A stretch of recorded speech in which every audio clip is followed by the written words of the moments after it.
Basically, Brene married her crush's cousin to get closer to her crush. Her crush name is Tim. Her husband name was Devin. Akira was Tim's wife. Okay, y'all got that? They all grew up together. They went to high school together. Now, Brene also has a twin sister named Corinne, and she also plays a role in this situation. Track it back to high school. Basically, Brene dated Tim back when they were really, really young. Mind y'all, Tim was Brene's first love. Tim's family never liked Brene, so Tim ended up breaking it off with Brene. Now, circling back to the twin sister Corinne. Corinne and Brene fell out and had a lot of beef in high school because Corinne basically slept with Tim after Brene and Tim broke up. Basically, Brene was a 304. And so Tim ended up putting his cousin Devin on Brene because Brene was going and Devin was a virgin and he wanted to lose his V. Before everyone graduated, Akira and Tim ended up getting together, and Akira was basically Tim's new girlfriend. Granted, Brene, Devin, they don't hang out with Akira. They don't really know Akira like that. She's just the new girlfriend. Tim went off to play college football on a scholarship while Akira basically held the relationship down. Not too long after, Akira ends up getting pregnant and they end up getting married in 2018. Akira dropped out of school to be a wife, a mother, while Tim pursued his dreams of being an NFL player. Akira was working 2 jobs trying to support the family financially. Fast forward to 2021, Devin and Brene ends up getting married. This is how I met Devin and Brene because they were a TikTok couple actually. So mind y'all, Brene and Devin is this God-fearing married couple. They're very Christian, go to church, listen to music, do couples content, all of that. So randomly they started hanging out with Tim and Akira, and they started doing like group activities, double dates, etc. Mind you, Brene was known to be Akira and Tim's kids' aunt. Brene was Auntie Brene and Devin was Uncle Devin. Brene started speculating that her sister Corinne started sneaking around with Tim again, and this is when Akira was pregnant with her second child. Things started getting weird because every time they would link up to do couple stuff, Brene would be wearing inappropriate clothes, like her booty cheeks would be hanging out, her titties, she would have no bra on, like things were just very inappropriate, and she would be extremely friendly with Tim. So this is where everything started getting speculated. Akira would constantly check Brene, like, hey girl, like, can you put a bra on? Or tell her about like her shorts being too short, and Brene basically would see no issue with it. And Akira's main thing was the fact that her children are around. Like, there's kids around and you have your titties just out and exposed and your booty hanging out of your shorts. Like, you're not supposed to be dressed like that around children. So fast forward, one day, Brene basically comes up with this big lie saying that Devin is being domestic towards her and that she doesn't feel comfortable living with Devin and etc, etc. So Brene basically begs Akira and Tim for a place to stay. And Tim is like, yeah, like we might as well let her stay. Like she said she's having problems at home in her marriage. And so Akira went along with it, and Akira said that things got extremely weird the moment she moved into their home. Akira started finding random teeth around the house. She said that basically she would go to sleep early some nights and she'll go to sleep at like 8 p.m, wake back up at 11 p.m. and notice Tim's not in the bed, and she'll go out and check and see where he's at, and he would be in the den with the door closed, meaning they were being sexual in their home while Akira was asleep, and this was proven. So Akira started confronting Tim, her husband, about what was going on. Tim gaslit her and said, oh, it's nothing going on. She was known as a 304 in her high school, saying that she's sloppy, she nasty, she dirty, she lazy, this, that, and the third. That's how she even got with Devin, like basically gaslit the fuck out of her. And she said she believed him because at the time it was like, anything my husband says, I'm going to believe. That's the type of woman she was. Granted, when Brene was staying with them, she would fix Tim's plate first, would sit with Tim, would literally, everything's Tim. And then also, she was asked on many occasions to leave their home. She said no. She told Akira, no, Tim wants me here. And so Akira said she felt like she had no one to speak to about this because she would tell her husband would gaslight her, and she just felt like something sneaky was going on behind her back, but she just could not prove it. So she started getting a whole bunch of piercings. And so one day she goes around her family and they're like, why do you have so many piercings? And then she just busts out and just tells everything.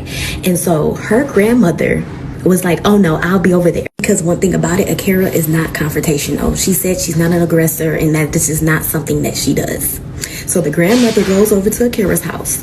The grandmother said the house was so trashed where Brene was staying at. She was staying in the den. They said that it was pop bottles, chip bottles. It was just so filthy, disgusting, and nasty. That grandmother asked Brene, and not didn't even ask, told Brene, you need to leave. And Brene told her, no, Tim wants me here. So she ended up getting into an argument with her grandmother and ends up pushing her grandmother. Brene eventually goes home and tells her husband, Devin, that she's in love with Tim and that she wants to be with Tim. And Devin basically says, well, if that's what you want to do, prove it. Invite him over here. And so she did exactly that and slept with Tim in their home, y'all. In their home. Devin ended up divorcing her after that. Akira ends up finding out because Devin ends up hitting Akira up and telling Akira what he knew. And so she ended up getting her piece on the whole entire situation, and that's why we're here today, y'all. And now y'all just gonna have to follow from here on out because I told y'all the entire backstory. Sorry if I butchered some parts, but this is literally how shit went down step by step. If I didn't get every little detail on point, I'm very sorry, but this is just the gist of everything step by step on what is going on. Oh, and did I mention that Brene and Tim are also married now? I don't know if I forgot to mention that or not. Brene said that, and she admitted that she would do anything for Tim. She would buy him the whole entire world. And so basically she's his sugar mama because Tim has no money. Oh, baby, the breaking news is shaking. So all day, everybody's been talking about Tim and Brene.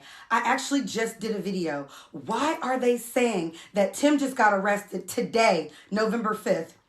This full moon is doing her biggest one. There's a lot to this story. Shout out to the creator. I'm going to shout out the one I just found it on. Let's talk about it. Shout out to the creator's page I saw it on, Miss Mecca Iman. She came with the actual receipts of court records. So as of today, he literally got arrested for carrying a weapon in court. Now on Mecca Iman's page, we were trying to figure out whether or not that it was a pew-pew or a poke-poke, okay? But he had a weapon, and they said that allegedly he brought the weapon after a debriefing. So they went to court. He did not have it. Then he came back and he had it with them. And he got arrested for that. This case just keeps getting deeper and deeper. They've been talking about it all day. What are you thinking? When you first walk into any court situation, there's a metal detector. You don't think they're going to arrest you for coming back with a concealed weapon, especially in something so highly emotional like this case? It's got to do with romance. Like, they're looking at you, sir, like you could easily do a crime of passion. Are you nuts? When I say Mecca had the receipts, Mecca Iman, you have the receipts, girl. Shouts to you. Says Tim Montague, due to the current status, updates in this record are no longer available. You have any questions, contact the reporting agency. They've got his ID number, and he got arrested today at 4:21 p.m. So he got arrested a few hours ago. It says that he's out of custody. Of course, Brene bonded him out, but he done got locked up on the days of his court cases. Like, this case can't get any kookier. I'm telling you, it's Kook City. And these two are so nasty. They had some people that were in the jury opting out. They were like, after they saw the evidence of how bad and how disgustingly he was cheating on his wife with this lady in their home, seductive pictures she would show inside his wife's bedroom, inside their home, their living room, and the stuff that she would say, all the stuff she wanted to do with him right next to his wife. The jurors were like, People said that they were crying. They were so moved and hurt by what Akira, his wife, went through. Sad and sick, and y'all got everything awful coming to y'all. Now, Bernetta did all this to become Mrs. Montague when she's spelling her new last name wrong. This is why you have to double check ChatGPT. But y'all, we done found out why Brene filed that motion to dismiss and the motion to suppress, and it's all based around Tim's new lawsuit against Akira. So Tim is suing Akira for $30,000 for invasion of privacy and something about unauthorized access to his computer. In February of 2024, Akira was on Tim's computer. She saw a video of Brene on there talking about how she felt about Tim and how much she liked his dingleberries, his fat father, whatever you want to call it. Now, Akira is using that same video in her alienation of affection lawsuit. I have not seen the video out, so I don't know that that video is out. I've only saw mention of the video in the interrogatory questions, and Tim is saying because of that, it has caused him embarrassment and messed up his reputation, so he is suing her. Now, on the flip side, Brene is saying that the judge should suppress this evidence because the privacy and computer laws in North Carolina says that if it was unlawfully accessed, it should not be allowed in the case. Now, the motion to dismiss is to dismiss this entire alienation alienation of affection lawsuit, saying that because the lawsuit is based on information or evidence that was unlawfully accessed, and so the case should altogether be dismissed. I don't know how this is about to go, because I don't know how Tim is going to prove that she unlawfully accessed the computer when they were still legally married and not even separated at the time. So I'm very interested to see how that goes. I do know that North Carolina law does tell you, like, you know, certain times just because you are married, you don't have full access to somebody's electronics. So I don't know. As soon as I have some more information, I will. So then Brene says, so you suing me for millions? And Akira says, well, I don't remember the full amount, but I do believe it's about $2 million. So Brene goes in to start asking her, so when did you start feeling uncomfortable with me? She says, when you started living with us, you were walking around with short shorts and revealing shirts. Basically, you could see your whole body. You started pressing up on Tim. Y'all are going on dates. That made me feel uncomfortable, and I expressed that to both of y'all. So Brene asked, you said that you were the breadwinner. Are you saying that Tim never provided? And then she was like, well, Tim would cook and clean, and if he got a refund check from school, then he'll use that to provide for whatever we needed for the household. So then Brene asked her about how many times did you go to school and did you finish? And Akira was like, well, the first time I went, I had to stop because COVID came and we had a small child. And then I tried to go ahead and go back, but with everything that I have going on, I can't really just focus on that while my whole world is basically falling apart. So then Brene had the audacity to ask Akira about her miscarriage. And so Akira goes to explain how her whole miscarriage happened, what she saw when she went to the bathroom. I'm not going to put all those details here. And Brene said something to the nature of like, oh, I know that was hard, or something like that. And Akira was like, yeah, something you will never understand because you don't have kids. Y'all, then Brene asked her basically what would this $2 million help her with? What would that replace? It's not going to replace Tim, basically. And Akira was like, yes, me and my kids can go to therapy, because as of right now, her son is having issues at the moment. Her daughter is crying more. She's currently in therapy, and it'll help us to be able to provide the lifestyle that I'm not going to be able to have with my husband anymore. She said, yeah, we were struggling at times, but we were struggling together. We were figuring it out together.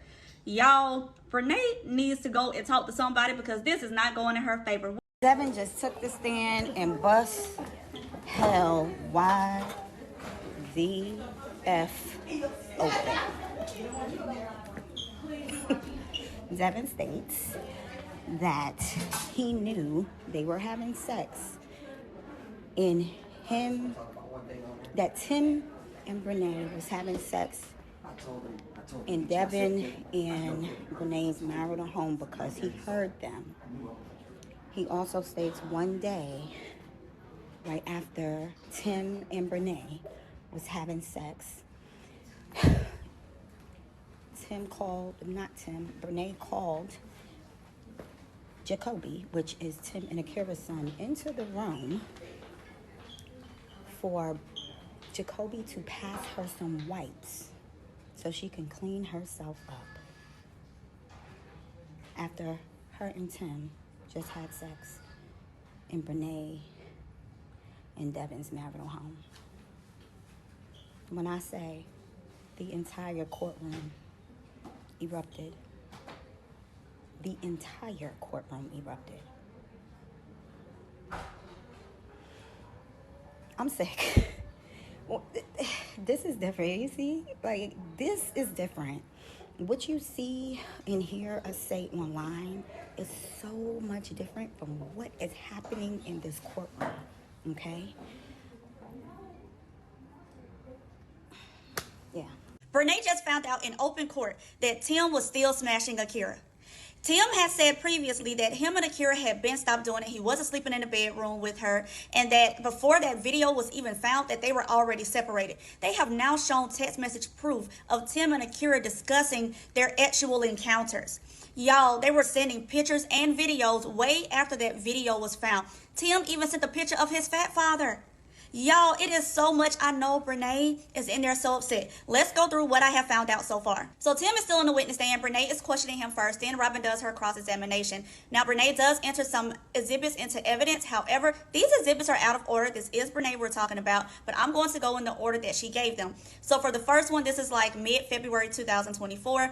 Akira is reaching out to Tim to see how they're going to move going forward. And Tim responds back saying, what the F do you want from me? And she was like, maybe let's go to therapy, come to therapy with me or something. And he was like, well, if that's going to make you feel better. And basically Akira was like, listen, if a divorce is what you want, then that's what I'm going to give you.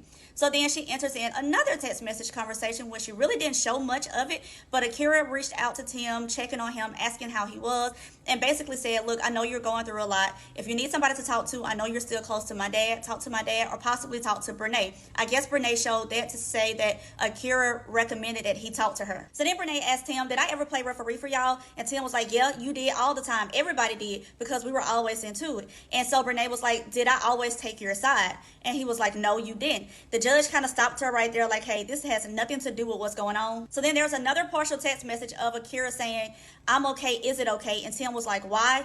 And she said, I just really hate making you feel that way. I don't like to make you feel like that. Then she showed a video of Akira like in a car, kind of crying, sad, telling Tim that she don't want to make him feel like that. She's not trying to make him feel like less of a man, and that basically she's willing to do whatever to make this work. I don't know why she showed this, because this shows a wife trying to fight for her marriage. Robin goes up and says, do you know the difference between the truth or a lie? And he says, yes. And she says, so I'm going to show you some text messages, and I want you to let me know if they're before or after that video was found. She said, on yesterday, you told the jury that as of January, that Akira basically knew that your relationship was over, that you no longer wanted to be with her, and that you were going to be with Brene. But when was this text message sent of you checking on her and telling her you love her? Y'all, it was after the video. She then showed more text messages that were before the video and after the video. On top of that, she mentioned, she's like, you told them yesterday that you was with Akira in this marriage for business purposes. What business? She said, because Akira was paying for you to go to school. And he said, that's just what people say. Then they go into the messages about them doing an oochie coochie and them sexting. Tim first tried to act like he didn't recognize the messages, but then she started to show him more. Y'all, Tim in February of 2024 basically asked Akira how she was doing and told her that he wanted to fill her up like a Twinkie, in so many words. Then he was sending pictures of his fat father. He was messaging her, all kind of stuff. And then she was like, is this because we just did it?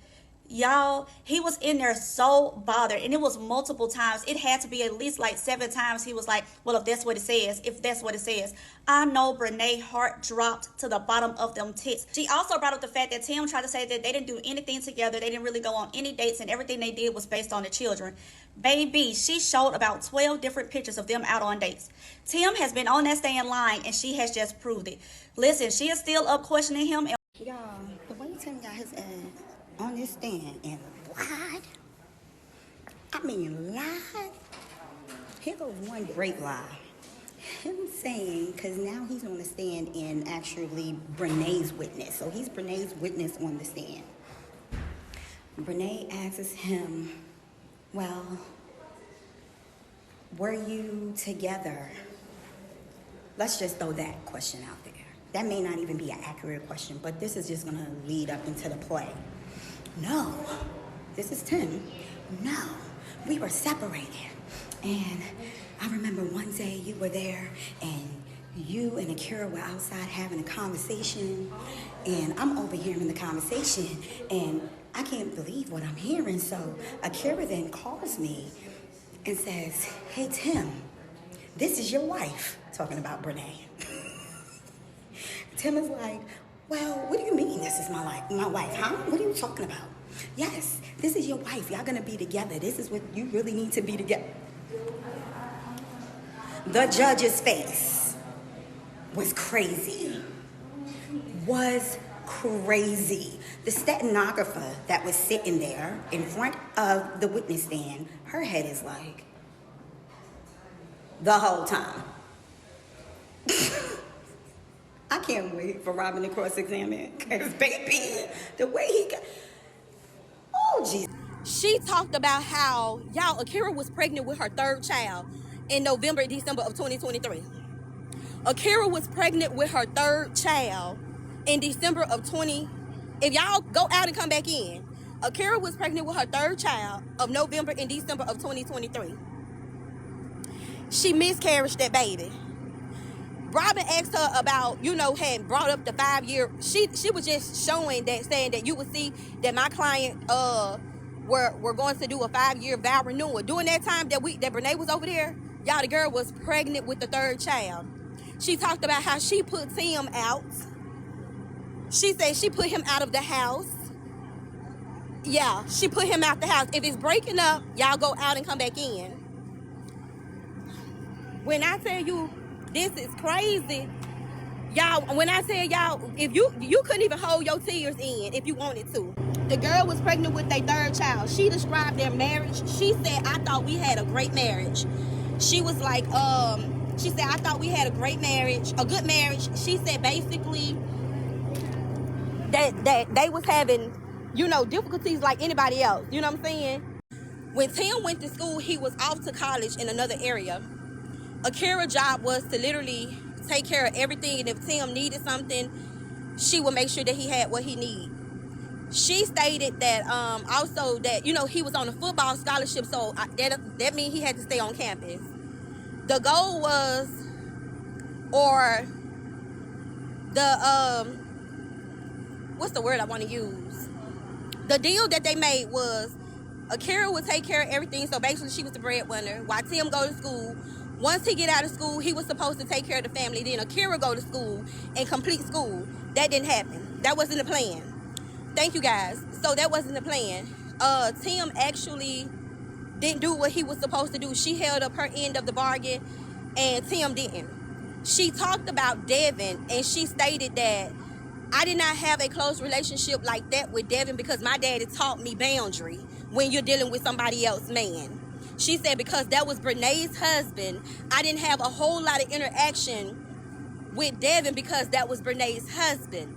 And she stated that, you know, she kept that distance and that boundary between them. She had general conversations with him, but, you know, she just believed in boundaries. And she said, something Brene don't have. Baby, when I tell you, once she got herself together, she was able to talk. She got teary-eyed when they asked her about the children.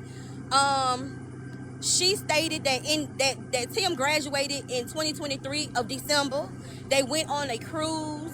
She went on a cruise with their family. She talked about Brene. You know how Brene kept saying in the interrogatories that she didn't wasn't at the home. Akira said they had her mom have a cottage, and it's small, and they had like an open floor.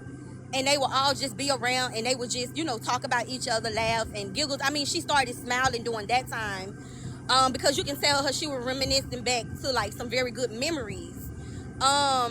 It's very sad that Brene would literally downplay their relationship as if they didn't have nothing. They still ain't humble. She ain't gonna get a dime. She ain't gonna get a dime. Y'all, Tim was worth $1.5 million plus $250,000. He was worth it all. Here comes the family. I'm gonna turn the camera towards them officially. I had enough time. I wish I had enough time. That's Akira, beautiful mom. Here come Miss Big Cheryl coming up out of here, baby.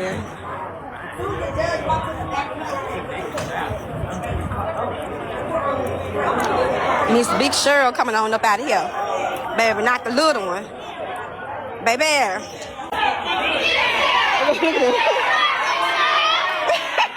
Not the little one, Big Cheryl.